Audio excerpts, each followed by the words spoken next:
अस्सलाम वालेकुम। मोहम्मद सिद्दीक मिठुर बाबा आला। या अल्लाह मुझा रब, मुझा मौला करीम, मुझा मेहरबान गफूर रहीम।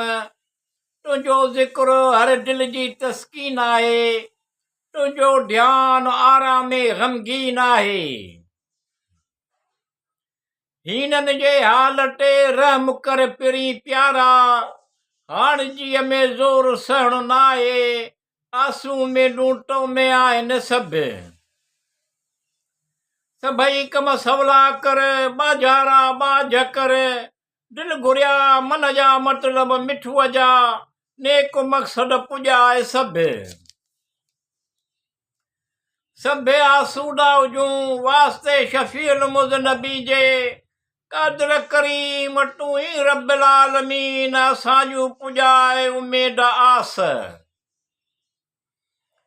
आसमान ता पाणी लाठई, ज़मीन साई सुणी सावक वारी कयाई, पैदा कयाई वहंदड़ नहरूं वण बाग़ मेवा।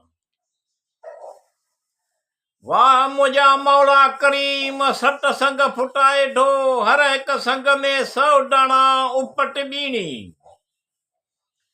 जानदार मां बेजान पैदा कयाई, बेजान मां जानदार। अल रहमान अल रहीम, मूं बेखबर खे बाखबर करे सेहत तंदुरुस्ती ॾे।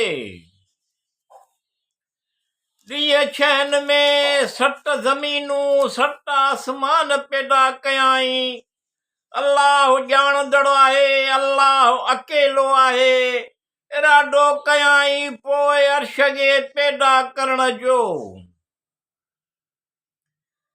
जेको पंहिंजे रहमत बरसात खां अॻु ख़ुशख़बरी ॾींदड़ हवाऊं मोकिले थो, ककरनि खे वसाए थो। अल्लाह जो आहे आला शान।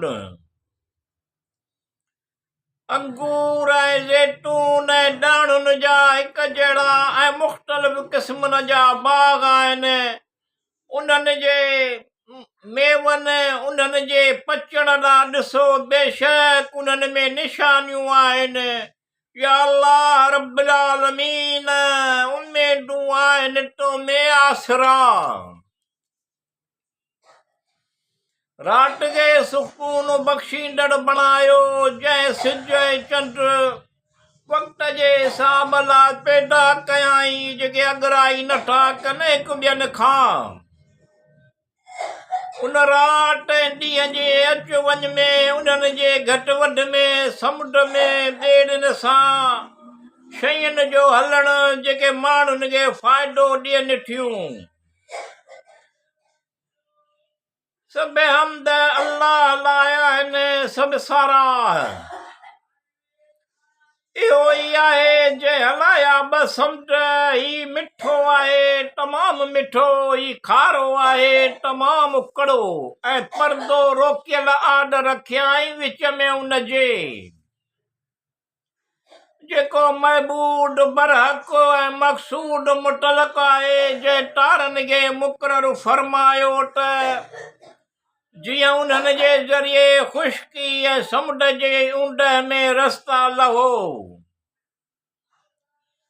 खखड़ीअ खे फुटाए ॾो, हर क़िस्म जा जानवर पखेड़ियाई, रत ऐं छेणे जे विच मां खीर पैदा कयाई माखीअ जी मख ठाहे ॾी माखी, जबलनि, घरनि ऐं वणनि में, मानारनि में, हर क़िस्म जे मेवनि सां रंगारंगी, जंहिंमें तंदुरुस्ती आहे, पैदा कयाई रिढुनि मां नर ऐं मादी, ॿकरियुनि मां नर ऐं मादी पैदा कयाई, ऐं उठनि मां नर ऐं मादी पैदा कयाई, ॻउनि मां नर ऐं मादी। करीम रहीम आहे, रहम कंदड़ आहे, आम ख़ास ते एहसान।